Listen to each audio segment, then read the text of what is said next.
Hi, and welcome to March Saturday Sampler. I'm here just first of all to tell you the setup for this month's block. Now, when we're getting going, I've talked to you about marking and numbering your fabric, and then after you're cutting it, to also number it, and I've told you that that's how I get started. So this is a sample of my setup for March. We are doing the Burst Star block, and you'll find that on page 9 of your pattern. And this is what it looks like. And these are the fabric layouts. So you're going to have your numbering of your fabric, and you'll see my setup here. I've actually already cut my blocks. So it's going to be fabrics 1, 3, 5, 6, 11, and 15. So the first thing I do is I get my numbers out. I identify the fabric based on your color guide, and I put the numbers on the fabric in your kit that we give you, and then I go to the cutting. I take fabric 1, I do the cutting, and then I put it with my number on it so I don't get confused, and then so on, get all my cutting laid out. So then when I go back to the piecing, I know exactly which color, and I don't have to keep going back to this guide. You can have it out, but this is a really great way to keep organized. When we're doing the block, we're doing hourglass this time, making a center with kind of an elongated 9 patch, half square triangles, and our quarter units. No flying geese this time, but just a different setup on one of those corner blocks. The other thing that I wanted to show you, a great way to keep organized, some new project bags we have in. They're in 2 sizes. We've always had project bags, but these are new ones, and they're fabulous. So they have the regular project bag, and now they have another outside pouch. I'm using this for mine. This one you can actually put your notebook in the outside here and all your goodies in here, and then in this section it can put your project pack and your rulers. It's a 12 by 14 on the outside, and then a smaller pack here. We have these in the shop, and then we also have a larger one. This is a 16 by 16. So in here, I have another kit in this right now, but you can put your core board in here. I have a smaller size, but it can go up to 16 by 16. And on it, you can attach your 12 and a half by 12 and a half blocks. Perfect for this project. And in here fits your books and projects and rulers and things in this pouch. So we have both of these sizes in the shop. And so you might want to think about getting one of our great project bags. They're really sturdy and last forever and ever. So anyways, we'll get you in another section that I'll be piecing the blocks. Thank you. Okay, so the first thing that I'm going to show you in making the Burst Star block for March is the piecing of the hourglass. So the easiest way to do this, first of all, you're going to be using that 6-inch square, which is fabric 3, fabric 6, and fabric 15. They don't identify that in the instructions in making the hourglass. So those are the 6-inch squares that you've cut twice on the diagonal in each of those instructions, and you can see that on your pattern piece. Fabric 3, fabric 6, and fabric 15, those squares that you've cut twice. And that results in triangles. And this is the layout. Now I find it really easy to lay them out ahead of time and stack them all up so that they're ready to sew. And this is the block that we're making, which is up in the corner of the pattern. So you can refer to that and see the fabric color layout. And that's those hourglasses in each of the corners of that block. So I've laid it out for you right here. So the first thing that you're going to do is piece these together, this piece. So you're going to take this piece and this piece and put it right sides together. These should both match up together, and I'm going to put it right through my machine with that 1/4 inch seam and sew it. And then you can sew all of these pairs together, but just for demonstration purposes, I'll take this bottom half now, right sides together. Those match up perfectly, and then I'm going to put that through my machine.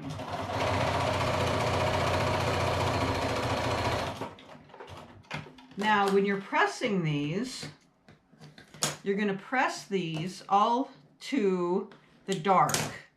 So I'm going to open this up and press it to the dark. Okay. And then the other piece also to the same color. That way, when I'm piecing it together, they'll nest. And I've already done one ready to nest, but you can see that I've pressed them both to the same color so that they'll nest together. Now when I'm ready to, I already have done this, I haven't sewn it, but I've nested it. That way you can see it's going to nest together.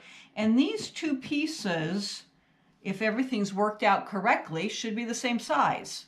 Okay, and you're going to sew it right along there. But I would suggest taking your nice little fine quilting needles or quilting pins and putting a pin right there at the seam so that they will stay matched up together. That triangle should match perfectly and that side should match perfectly. And then just put it right on your machine. Sew it along. You have that nice fine pin, so you should be able to sew right over the top. And that corner should match perfectly. Okay, and I would just sew all four of them at once. Just string piece it, but right now I only have one just to demonstrate it. And when you open it up, it should match perfectly. Nicely done. If it doesn't, then I would just take out the seam about an inch on each side, pull it out, repin it, and resew it. Now when I open it up, I'm going to just be pressing to one side, and I'll just open it up with my hand and just finger press it a little and press it. Remember that we're ironing. We're pressing, we're not ironing. We're not ironing our clothes. We're pressing a block, and make sure this presses down on each side so that we have the seam opened. Now you see this, we have these little tags out on each corner. You're going to want to trim those off. Let me get this out of the way here. So I'm going to trim those off on each point. I had already pre-cut that one off. I'm going to trim those off on each corner so that when we're ready to piece this in, I have that block. But actually, now that I think of it, we don't have to do that because we're going to be cutting this down. So ignore what I just told you because we're going to have to cut this down to, you would do that if you weren't cutting this block down, but we have to cut this down to 4.5 inches. So how do you do this? Well, of course you can't put this right here because it would be lopsided. You have to measure it from the center. So let's think about that. Right now, I don't have a 4.5 inch square ruler. I'm using my 6.5 inch square ruler. So I've put a piece of tape where my 4.5 inches to remind me, but I have to mark it off at the 2 1/4. So I find my 2 1/4, which is right here. There's my 2 1/4 there and my 2 1/4, and I have to put it right in the middle. And also I want to watch the diagonal so it's lined up. Okay, and I'm going to cut across here and cut across here. And then I'm going to turn it. And then hopefully if I did it right, my 2 1/2 will be right there. I'm at my 4 1/2 on the bottom where my tape is. And my 2 1/4 is right in the center, and I'm still on the diagonal. So you kind of have to watch all of that the diagonal is where your diagonal line is, that your 2 1/4 is there, and you're at your 4.5 inch mark. And it all looks pretty darn good. I think I'm still lined up nicely. And I'm going to square it up on this side and this side. And also that your points are in the corners. So I have that squared up and it's even all the way around. And that way when you sew it, it will still be even all the way around also. So you do have to cut these down to 4 1/2. They'll be oversized. Okay, and that's how you make your hourglass. You need 4 of these. You're going to do this 4 times. All right, that's it for hourglass. Okay, welcome to Burst Star. I'm going to be talking about just a quick piecing for the center for people that are a little bit newer to piecing. It is a simple block, but there's just information that I have for you. So this is the layout of the block, and I've sewn a few things on it so you can see what the layout looks like. So I've sewn the small squares to this strip and the longer squares to the center and then on the bottom, and I've already pressed them. So the center I've pressed to the outside rectangles, and then the smaller ones I've pressed to the inside. So basically I've pressed to these rust color pieces on each side. So when you're thinking about pressing, always think about pressing to the outside on one way and the inside on the other, so that when you're piecing these, the pieces will nest together, meaning that these seams are going in opposite directions and they'll lay nice and flat. And then I will stick a pin in that seam right here so that I know it will match. And I'll stick it in the other side. And I know it takes a little bit longer, but that way it will hopefully match together and is sitting nice and flat. And then sewing that together.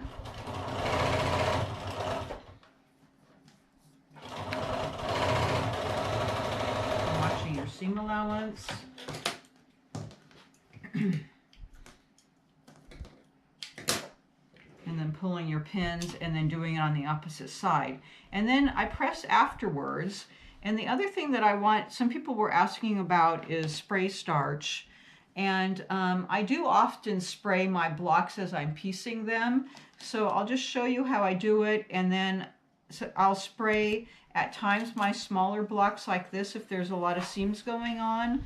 And then I always spray my finished block, my large block, after I've pieced it. So I'll just show you how spraying works. So let me just piece this real quick so that I can show you how that works.